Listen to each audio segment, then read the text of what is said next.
it's really just employers being open, and it doesn't matter what size you are. You could be a spa or a hairdresser or whatever that might be, or a massive big corporate. It's really just to have that understanding of what happens during menopause and what employers can do to help. And it doesn't have to be anything major. It could be just little things like having a safe space to go and talk to someone, and then managers knowing what to do, or having a champion within the workplace. Welcome to the Menopause Mindset Podcast, the place to get some answers and feel supported along this often a bumpy journey. Many people sail through menopause, but many people don't. And so my guests and I are here to motivate you and inspire you so that you can make menopause a happier transition for yourself and for your loved ones. I'm Sally Garozzo, an award-winning clinical hypnotherapist, a menopause educator, and I can't wait to share my passion about wellness and how we navigate these changes and transitions. So come on then, let's dive in. So my guest today is Kelli Davis, and she is the founder of Tendrmint, which is a business that helps anyone going through the menopause transition. Kelli is a certified menopause and life coach, specialising in providing personalised coaching for women, their partners and their families, whether on an individual basis, in small groups, or as part of a corporate wellness package. She's super passionate about empowering women through the often challenging journey of menopause by combining her professional experience in senior corporate roles with a genuine commitment to women's wellness. She's absolutely dedicated to helping women not just navigate but thrive during menopause, and she also wants organisations to create inclusive menopause-friendly workspaces too. So Kelli, a big welcome to the podcast. How are you doing there, lovely? Thanks very much, Sally. Thanks for that introduction. Very well, thank you. Good. So you're dialing in from Dubai, aren't you, today? I am. And that's where you live. So what's the menopause narrative like over there, and how are you kind of getting involved with the message of menopause in Dubai? So it's gradually increasing. There's a few people over here now that are starting to get involved and spread the message around menopause. A lot of us are from the Western Hemisphere spreading that message. We're still way behind the likes of the UK, US, Australia, etc. But it is starting to gain momentum. And what we do lack over here probably are more the medical specialists that we have in the UK. Again, we've got 3 or 4 prominent individuals. Their diaries are always booked up, but that's one thing that we are lacking here. But it is growing, which it's really good to get that sort of international conversation going, and to help women that don't know, that don't have the resources like we do over here. So it's really good. How did you get into the world of menopause then, Kelli? What prompted you to go into this sphere? It was really my own personal experience, which I think a lot of us fall into this area because of that. So it was through my own naivety, although I've learned that it's not just me that's been naive. Probably a lot of us have been naive, not understanding what it means. My understanding was, my periods are going to stop. Hurrah! But that's not it at all. And I think probably about 3-4 years ago, I just didn't feel like myself. I'm normally very motivated, very chatty, very social, and I just wasn't feeling that way, and I just didn't know what was going on. So I just started to do lots of research and talk to people. It's very difficult when you're an expat, especially at that time I was in Asia, I was in Thailand. It's very difficult to get hold of people. So yes, just started listening to podcasts, reading, etc. And then I realised I'd probably been in perimenopause for the past sort of 5 or 6 years. And then when you start to think, oh yeah, maybe that could have been perimenopause, and it all sort of links together. So then I decided, let's not get angry about it. What can I do to raise awareness? So I started to look at different courses, different certifications, and just really wanted to get the message out there and talk to people about it. Yeah, brilliant. What were some of the symptoms that you had, Kelli? But then the sort of not feeling yourself, was there anything sort of more specific, like hot flushes or anxiety or weight gain? Yeah, I think hot flushes I didn't really get, luckily enough. Every now and again, maybe. I think sometimes night sweats. But I think for me, it was lack of motivation. I would burst into tears. I remember going out for a coffee with my husband, and he just said, "Oh, you're not looking at yourself. What's the matter?" And I just burst into tears and just said, I don't know why I'm feeling like this." And I've never suffered through any of my periods. I've never had PMS or anything like that. So it was very unusual. And I just didn't want to go out at all. And I was just lethargic and tired. So joint pain, I think, was another one, actually. And which I soon found out when I started doing my reading, I had 2 frozen shoulders in the case of probably 3 years. And that, as we know, can be a symptom of perimenopause as well. So, not some of the typical ones, but it was just an amalgam of those all together. Yeah, I totally hear you. Those emotional outbursts are so interesting, aren't they? You're like, really feel like crying and I don't know why. Sometimes you do know why and you've been triggered, but when you don't know why, it's weird. It just sort of feels like this needs to happen, but I have no idea why. And hopefully you've got a supportive partner or person with you that can just sort of hold space for that, just to allow you to kind of get it out of your system. Sometimes I think it's just the body doing what the body needs to do or wants to do. I think crying is such a brilliant emotional release anyway, and feels really good, like just to sort of dump it all out of the system. Yeah, I agree with that. I have got a very supportive partner, and he's been amazing, and he's learned with me, I think, as well throughout the menopause piece. But that when I'm not normally emotional, that came as a complete shock for me, for sure. And what did you do to help yourself? Are there any things like, did you change your diet? Did you go on HR? So luckily for me, my husband does all the cooking. So we do eat very, very healthily, but we sort of shifted some of the things that we were doing, perhaps introducing a bit more variety, because you do tend to get into a habit of having the same things. So making sure we're getting a big variety of vegetables. That was sometimes a challenge in living in Thailand at the time.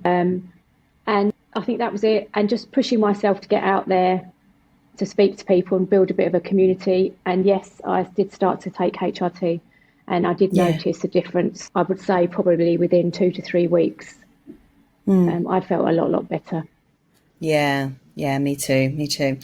So you have, in the workplace, when you worked in your place of work in corporate, what did you notice about the menopause landscape when you worked there, or what are you noticing at the moment? So I think looking back, there were probably a lot of women who were in high power positions like me, who were that bit older than me, that I thought were maybe being a bit aggressive, challenging, emotional, didn't know what was wrong with them. And because I wasn't aware of what the menopause can do to some people, then I was probably quite dismissive. And I think a lot of those women tried to hide how they felt because they didn't want anyone saying to them, they're not able to perform, they're not doing a good job, oh, she's an emotional wreck. Oh, that typical stereotype thing, oh, it's her time of the month, or all of that sort of stuff. So I definitely saw that when I was in the corporate space. But I think more so now, because the conversation has started, people are more accepting but want to learn and are curious about how they can help people. Yeah. And that's everybody. So whether you're in the workplace, you don't have to be a woman to come along to understand about menopause. You don't have to be of a certain age. It could be anybody. So I think more and more people are open to that conversation, which is really, really good. That's really good to hear. And that's brilliant. And I think, we've definitely seen so many advancements in our thinking, especially over the last year. We've broadened our horizons. We are thinking in a little bit more of a 360-degree way. I think we are coming out of that sort of binary thinking, that good, bad, black, white, that sort of thing. reaching out to sort of, we have this capacity now, I think, to second position ourselves, to put ourselves in other people's shoes. And I think the internet and social media has made us more sensitive to other people, which is a good thing. It's got to be a good thing, right? So, and I know it's got downsides. It can be quite traumatizing when we're assimilating all of this information. It could be too much for our brain. But in a sense, because we're being exposed to so much information, we're almost like trying it on. So people that don't go through menopause are perhaps trying on what it might be like for someone to go through menopause, and are therefore not diminishing other people's experience of it. But what you said about, being in a high powered position and feeling like you had to hide, or you had to or people being dismissive to you, that's quite interesting. So what would you like to see change in the corporate landscape, do you think? I think for me, it's really just employers being open. And it doesn't matter what size you are. You could be a spa or a hairdresser or whatever that might be, or a massive big corporate. It's really just to have that understanding of what happens during menopause and what employers can do to help. And it doesn't have to be anything major. It could be just little things like having a safe space to go and talk to someone, and then managers knowing what to do, or having a champion within the workplace. I know I'm working with some organisations where we're setting up like a monthly group just to come along and chat if you've got any questions you want to raise. And that's open to anybody, irrespective of whether they are going through perimenopause or menopause. But it's just having those open conversations and almost signposting people of where they can go for help, and just being receptive to that. Because I think a lot of workplaces have got policies around periods, menstrual health, etc., but they haven't continued that for the menopause transition, and they need to start to develop that. So it's just really having those open conversations, and I think they are really beneficial. So a friend of mine actually, she ran a session. It was in the UK, and this workplace were very inclusive. They invited everybody to go along, and there was a male colleague who'd gone along. He was in his probably same age as my son. My son's 28. Went along, listened, and he went up to her afterwards and said, "I'd really like to thank you for this. It's really helped me understand my mum. She hasn't been the same person. She's been really struggling, and I didn't know what it was. But now I understand that she's been, or potentially she's perimenopausal, or she's been going through the menopause, and now I can go and speak to her about it." And even making a difference like that, I think that's really amazing. Yeah, it's so good. Like I say, it just helps you to put yourself in someone else's shoes. And actually, since I've been learning more and more and more about the menopause, I look back, my mum was my age now. Well, actually, she was younger when she went through the menopause. But I look back and I almost feel sorry for her, and just want to scoop her up and give her a big hug and just sort of say, "I'm really sorry, I didn't know." In a way, wish she'd have felt like she could have been more open, but for whatever reason she couldn't, and it's so sad for me to think that people are suffering in silence, or that they feel like it's a shameful topic, because it's really not. 51% of the population will go through menopause. We know that, and so that's a majority. And why it's not shouting from the rooftops on a daily basis, I don't know. If I had my way. So in your estimation, why else do you think conversations are so helpful? What can they offer, speaking about menopause with other people? It's that understanding, I think, from people being aware of what potentially you're going through, but also understanding that you're not alone, you're not going mad. It's not something that could be a serious illness. Generally, you're okay. There are other people that are going through this. So I think the more we talk about it, the more we start to have those open conversations, it really helps. I was speaking to a lady through one of the communities I belong to here, and she just sort of said, "I just feel so much more relaxed now, because I know it's not just me. I'm not scared that there's something really seriously wrong. And I now know that I've got a community that I can come and talk to and not feel embarrassed that I can't talk to certain individuals about it. It's very different here in the Middle East as well, because although we have a high percentage of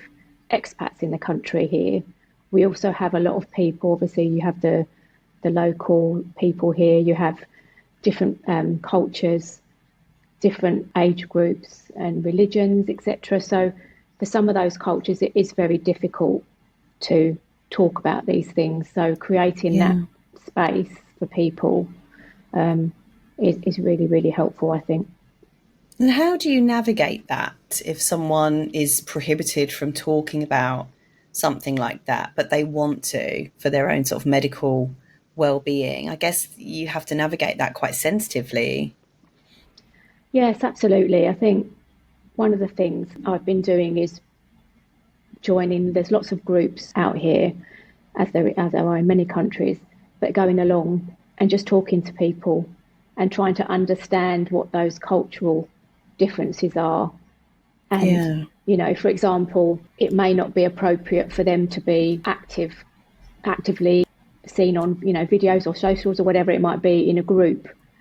So how can we then have that conversation on a one-to-one basis, or can we bring in a medical professional who's the same culture and religion of that individual or that group of people to understand some of the sensitivities around those conversations? Because as you know as well, different cultures go through menopause and experience different symptoms at different ages because of their diets, etc. We're all unique, so it really just is trying to find the best solution for that individual, and it could just be a conversation. And just to help support that individual as they go through what they're going through. And it might not just be the menopause, there might be other things there that they might need support with. Yeah, absolutely. I couldn't agree more. And I love what you said about people coming together and understanding that, oh, it's not a serious illness. I'm not going mad. There's a reason for this. I just hadn't thought of it. I thought that menopause was my period stopping, and it's not. There are so many other factors to it. It's not just an estrogen deficiency. There's behavior change at the core of it. There's trauma, there's stress. Yes, there are hormonal implications, obviously. All of those things outside of just our hormones affect our hormones. We forget that our behaviors affect our hormones. What we eat affect our hormones. The conversations that we have affect our hormones. Our exercise, whether we do or don't, affects our hormones. If we feel safe in the world, that's going to affect our hormones. So it's not just the hormones that are making us feel this way. It's all of the other things that are impacting our hormones too. So, and when we get together and just sort of have these chats, it can all start to unravel and come to the surface.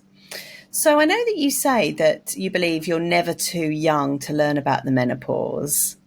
Tell me what makes you say that. So what makes me say that is because, we all have mums, if they're still alive, aunts, sisters.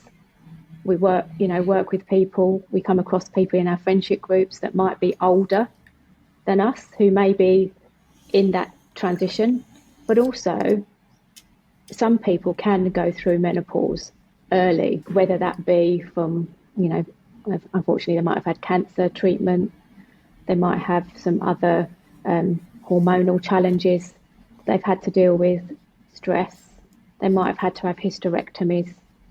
And all that type of thing. I think I read somewhere that the youngest recorded person ever to experience menopause is something like 9 or 10 years old. So we're never too young, because I think to inform ourselves and give ourselves the knowledge of what our cycles our body goes through, from puberty to, perimenopause, menopause, it's then alleviates some of those thoughts that something's wrong. So I think you just need to understand the whole of the cycle to understand that if you are experiencing symptoms, yes, you probably will need to go and get them checked out if you're a lot younger, because there might be other underlying health conditions. But it's just better to be informed, because if you've got people around you that may be experiencing those symptoms that they might not know themselves, you can help, but also you can support those individuals as well. Yeah, absolutely. Yeah. So I completely agree with you. And I think that, the younger we can get women and everyone really educated about menopause, an easier time we're going to have of it when it finally happens. You can't really have too much education on this stuff. It's about knowing yourself, knowing your body, knowing what might be happening to the people around you, for sure. And also as well, if we educate ourselves on menopause, I think it might make our periods better too. Like if I'd have known what was coming in menopause, I probably would have had greater awareness about my monthly cycle. I mean, I was quite cycle aware, but not in the early days. I think I would have treated my body with a bit more kindness, I think, in the early days, had I known the impact that might have later on. Tell us about coaching. So you're a menopause and a life coach. What type of person would want to come and see you, and what sort of things do you do in those coaching sessions? So any type of person, really. At the moment, I'm coaching women that are in any of the menopause transitions, whether that's perimenopause or postmenopause. Mm-hmm. And I offer coaching in a couple of ways. So on an individual basis, and also on a group basis. So really the coaching, it's over a period of 8 sessions. And through that, we discuss what your vision is around menopause, your midlife, your next phase of life, second spring, whatever you'd like to call it. And I'm all for being very positive around menopause. So it's what do you want that to look like? But then we dig a bit deeper into nutrition, looking at the food, what you're eating, drinking, making sure you're drinking sufficient water, etc., etc. We look at boundaries, relationships, support, movement. I try not to say exercise, because I think as soon as you say exercise, people think they've got to go to the gym and slam on the treadmill or lift some weights for a really intense session. And yes, there is aspects of that too, but some sort of movement around that, decluttering, toxins, all that sort of stuff. So I think a lot of people do have this preconceived idea, and I've had a few clients come to me to say, I'll just go on HRT, it'll fix everything.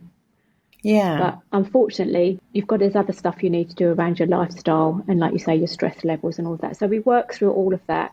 It's all individual, and it really depends on where the group or the individual go with it, that we'll work on certain areas more deeply and some less.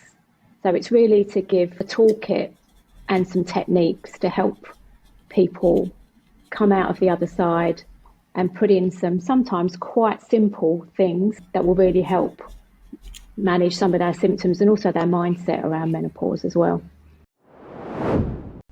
This episode is brought to you by my new live workshop on World Menopause Day, How to Heal the Trauma Underlying Your Menopause Symptom Severity. Have you ever wondered why you still feel anxious and overwhelmed even though you try to do all the right things?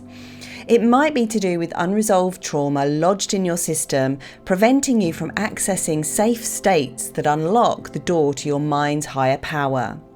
In this workshop, we're going to cover the surprising way your childhood may be affecting your menopause symptom severity and the research to back this up. Why trauma is not just big events, and how our subtle childhood needs not being met play into most of us having some degree of CPTSD and how that might impact menopause.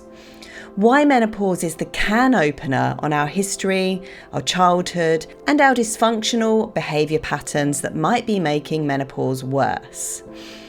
Understanding regulation and co-regulation, the vagus nerve, the stress cycle, polyvagal theory, and why you cannot fully understand menopause until you understand the nervous system.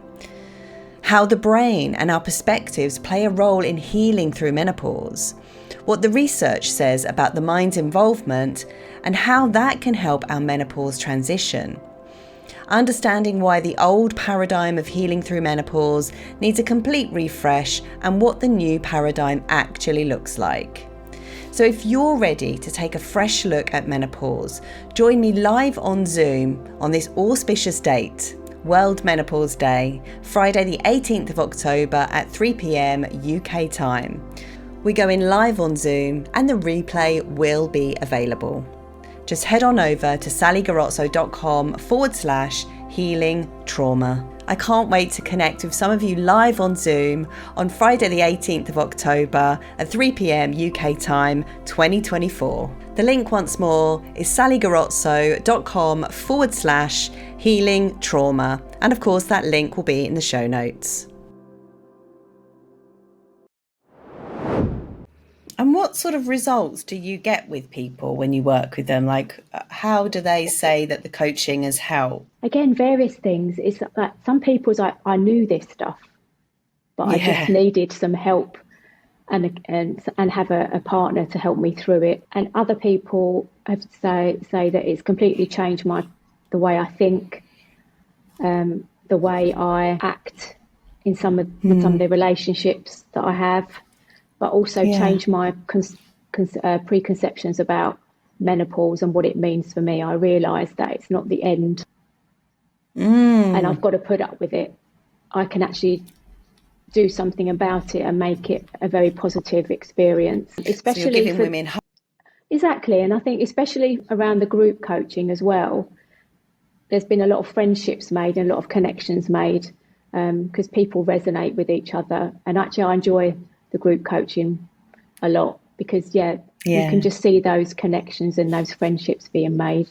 But it's just very different for everybody. And I think what a lot of people forget is that it's also quite challenging on a woman's mental health, or it can be, because it's the end of your fertility years. And for some people, that's quite triggering. Yeah. So it's important we don't forget that. And there's some of my clients have been in that space as well. So trying to unpick and how we can, think about how we can tackle that and how we can change the thinking around that as well, especially if they've gone through early menopause because of hysterectomy or whatever. Yeah, it's such a big thing for people who haven't had children or haven't had maybe they wanted 2 or 3 children and they've only had one, and they're recognizing that, oh my gosh, we're coming to the end. I can no longer get pregnant for whatever reason. I'm not getting pregnant, or I'm not having a period anymore, and so this is the end. I know for me, I've had a bit of a journey with that because I've not had children. For me, it was quite a relief. Actually, I just remember literally sitting here and I was typing something out or working on my computer, and I just suddenly thought to myself, I'm probably not going to end up having kids, am I? Oh, well. And then just sort of got back on with what I was doing. And it wasn't this great big moment. It was a very, very small moment and quite a relief. It wasn't a sadness. It was a relief. I think I have had moments of sadness because obviously grief is so on and off and round the houses. It's not a linear process, but I've definitely had moments of crying and feeling remorse or regret that I haven't had a family, and then quickly pick myself up again and like, oh yeah, but I have all these other amazing things. I have freedom, I have space for creativity, and lots of other things that come up, which I'm truly grateful for. And then sometimes I think to myself, maybe I didn't actually want children. Maybe it was the cultural narrative that told me I should have children as a woman. But actually, when I look back, I think, perhaps I didn't actually, like the authentic version of me didn't actually want it. And I've had coaching and therapy. And I think that if it wasn't for those conversations that you're having with your clients and similar to what I've had, I don't know if I would have necessarily come to that sort of illuminated thought in my mind. It was actually Jodie Day who's been on the podcast. I don't know if you know Jodie Day. No, I don't. She's like a therapist, philosopher type woman sorry, Jodie, who is so eloquent and articulate around the whole childless, child-free narrative, childless not by choice. She's done some real pioneering work about it. Yeah. And like you say, through conversation has really opened the door to helping women's process around that. So, I don't think it's to be underestimated, the power of these types of conversations, especially, as you say, in group programs as well. Still haven't got my group program off the ground. I will do one day when the time feels right, but basically, holding space for people who just need a space to process. And I think that's what menopause is, actually. And that's what can help menopause so much, is just having that space to talk about, what was the menopause narrative like in your house? What did you learn about menopause? What are you experiencing yourself right now? What's the pain that you're going through? And what's the vision? Because you mentioned vision.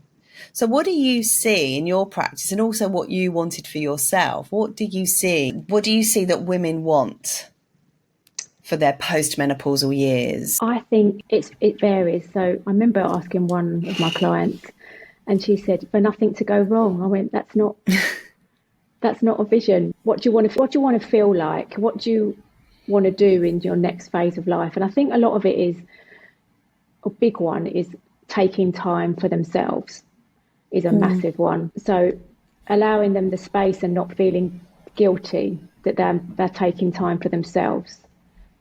Another one is not being afraid to say no. I've found, whether it's menopause or whether it's as I've got older, if there's something that someone asks me if I want to do or want to go somewhere, if I really don't want to do it, I don't feel obliged that I've got to say yes because I'm going to upset that person. It's feeling yourself, what is it right for you? And another one, which can be quite challenging, is there are quite a number of my clients who are not necessarily in toxic relationships, but have toxic relationships with some other friends or family members. And it's trying to unpick some of that as well, because of the negative impact that's having on my client and how they've had to deal with things and the stress levels and not feeling valued. Yeah. And again, it also feeling valued for what they're actually doing and giving, and not just being taken for granted. And finding a purpose. I think everyone says, everyone tells me I need to find a purpose, but making time to allow some space to have that thinking time and creativity about doing something you enjoy. Doesn't necessarily have to mean be a purpose, but whether it's learning something new or doing some painting and stuff like that, it's just having that space. And I think a lot of my clients are, because of the age demographic, they call us the sandwich generation, don't they? Because we're still got those of us have got children in high careers and parents, and we very often forget ourselves and worry about everybody else. So it's trying to unpick all of that. Yeah. And really that's done through those sort of artful conversations and a journey of exploration and the questioning. Where do you think that comes from and all of that? Yeah. Taking time for ourselves and not feeling guilty about it. That's interesting. Where do you think some of that guilt comes from? I think society has a big part to play in that, with women. The narrative sort of grew, didn't it, around we can have it all. We can do everything. Oh, you should multitask. You should do this. You should do that. But actually, we can't have it all. We need to think of ourselves and do what's right for us. And I think that's really hard, especially clients I've had with children, younger children, who perhaps don't work. They feel that they really don't add any value because they don't have a paid job. But they've got young children to look after. They're running the house. They have other things to do, but they don't feel that they should take time out for themselves because they're not bringing any income into the money, but they're bringing so much more into the family. Yeah. So that's a lot of the conversations I've had with some of my clients around the guilt piece. That's a huge piece. Yeah, I'm not working and I'm not bringing any money in. I can't afford to go and have it. And self-care doesn't have to be a massage. It could just be going out for a nice walk or having time to read a book for 20 minutes or so. They don't feel that they warrant or they're not worthy of taking the time out for that. Yeah, that's actually a huge thing that I had forgotten to consider, actually, that might be the case for some women, in that they don't have a regular income. Maybe that income is provided by the partner and they're at home doing absolutely valid work, unpaid work. So they're getting paid. Well, they're not getting paid, but they're, how do I want to put it? They're just not getting paid for the work that they're doing at home. And so payment in lieu of the work that they are doing should be, I guess, being able to read a book or going out for a walk or just taking a little bit of time for themselves. It's valid work. That housework, and running a family is like running a business.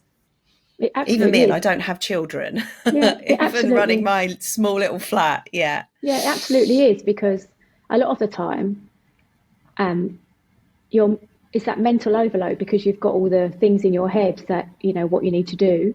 Always remembers the birthdays, always remembers, you need shopping or whatever it might be, the car needs servicing or whatever. It's generally the woman, if they're at home, even if they're not at home, thinking about all of that stuff. Yeah. So it's that mental overload. And even when I found this, when I had my son and went back to work full time in London when he was 4 months old, it's that guilt that you're not spending time with your child, that how dare you come home and perhaps at the weekend go and take some time for yourself. That's another guilt aspect of it as well. Yes, you are working, you are contributing to the family, but you've not seen your child through the whole week. So, you couldn't really, it's frowned upon if you think that you want to take some time out for yourself as well. But if you don't look after you and you're not functioning on a high level, then how can you look after anyone else?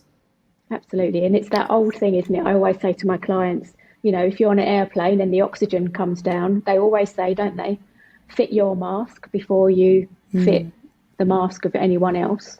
Because if you're not functioning and you don't take note of all those little signals that's telling you to take care of yourself, and even in some occasions, partners or friends are saying to that person, you need to take some time out, but they don't do that because they feel they shouldn't.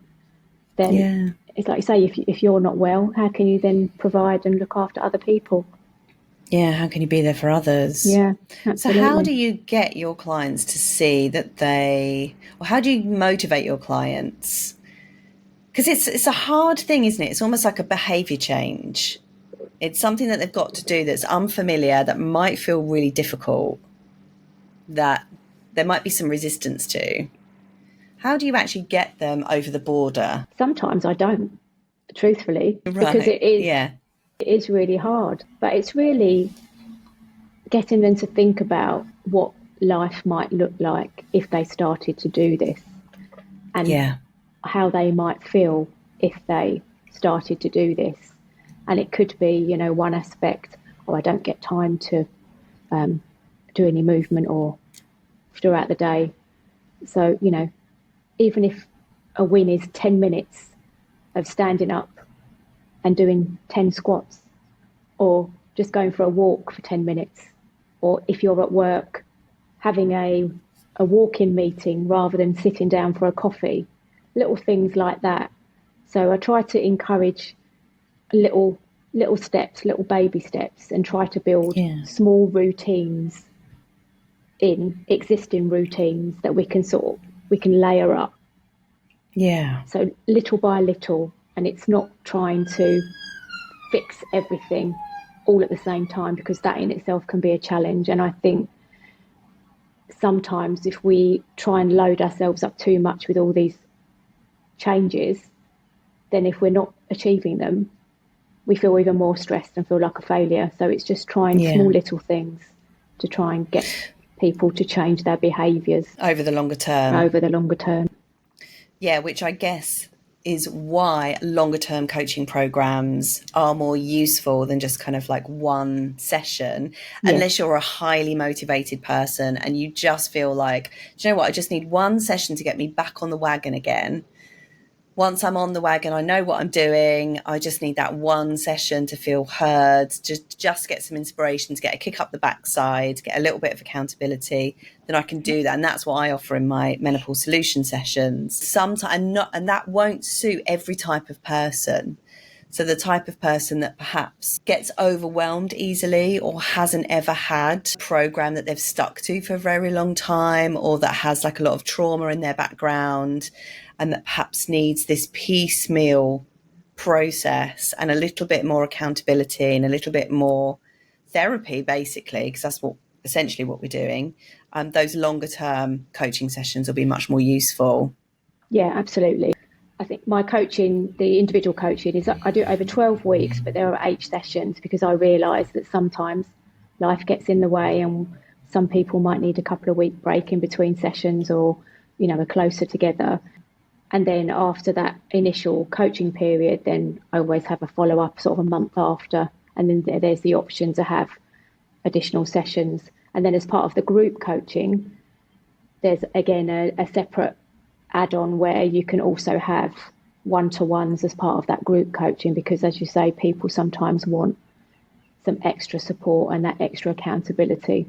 So I think by having the vision at the beginning and having that sort of vision as to what you want to feel like, where you want to go, is always a good thing, and having that sort of action plan to refer back to. So that's really useful. And here I have different cafes and events that are free. People can just come along and talk to. And I'm looking to do that virtually as well, because I'm aware that some of my clients are in different places. And I'm soon to be going to Riyadh in Saudi Arabia as well. So it's important to catch people. And some people don't always want the face-to-face, and it's easier for them to do it via Zoom as well. So yeah, there's so many, like we said earlier, there are so many different approaches. We're all unique in our menopause journeys. We're all unique as coaches and therapists. And I think the more of us out there, the better, because, we're all here to help, but not everyone is going to gel with everybody. So there's a person out there for everybody. I feel that's really important. And I feel that, we shouldn't be in competition with each other. We should be supporting each other and helping everybody. Yeah, I think so too. I think you're right. And like you say, there are now becoming a lot more menopause coaches, and it's about who you resonate with. Absolutely. Who you gel with, who you like their language, you like their tone of voice, you like their demeanour, you like the way they put things across. Yeah, absolutely. So what are some of the positives that you've experienced during your menopause transition and what you hear about in your groups? So obviously it's a bumpy road and it can be tricky and it can be difficult, but I know I've experienced some positives. What have been yours and what have you seen? I think so for me, on a personal basis, I feel now a lot more energized. I feel that I've got this amazing phase in front of me that I can do what I want to do to help other people. And for me, that's amazing. But also, I think I know who I am more now than I was before. I'm probably a bit of a people pleaser, and I would chuck myself in there and get stuff done. But I think menopause and going through the challenges and learning about menopause and how the body works and being more self-aware of myself has really, really helped. Yeah. Personally. And coming from some of my clients and some of the people that I talk to, it's being informed and having that sense of community and knowing that it's not, the end of life as we know it. It's something that happens to all of us, and the fact that they've had the opportunity to understand what it's all about and to have some guidance and coaching around that to help themselves learn new things. So that's really interesting for people, learning new things. It keeps your brain going, getting into that flow state where you're not thinking about anybody else. I think that's been very important. And even for some of my clients, they are very busy, but even taking the time out to have an hour with me once a week is a self-care in itself, just to talk and be listened to, and to have that person there that's purely for them and understands what they're going through. I think that's a big part of the feedback that I get, is just having that time with somebody. For them to work it all out themselves, actually, and all you're doing is just kind of holding a mirror up for them to see what it is that they're working on. Yeah, for sure. Yeah. Absolutely. Yes. Well, thank you so much, Kelly. And where are you most active on social media? Oh, I do hate social media. Probably I say Instagram. I say I'm most active on social media. I do a bit on. My Instagram is linked to my Facebook, and then I do a little bit on LinkedIn. So they're probably the 3 platforms. Okay. And if people, I'll put all of your links in the show notes. But if people want to get hold of you, what's your website? It's Tendrmint.com. So Tender is spelt Tendrmint.com. And the reason for that name was tender being self-care, time for yourself, and mint is around fresh perspective and new beginnings. So Tendrmint. Love it. Is the name. I love that. That's brilliant. That's so creative. Thank you. And your website is lovely. So do go and check it out. Thank you very much. You're welcome. Thank you very much. Thanks, Ali. So I'd love to know what your biggest takeaways were.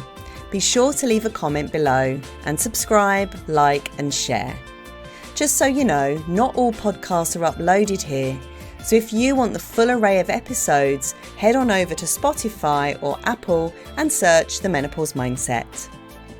You also might like to come and find me on Instagram, Facebook, LinkedIn or TikTok. Just search at Sally Garozzo Mind Mentor. All right, folks, thank you so much for your support and attention. It means the world. Have a great week and I'll see you next time. Bye for now.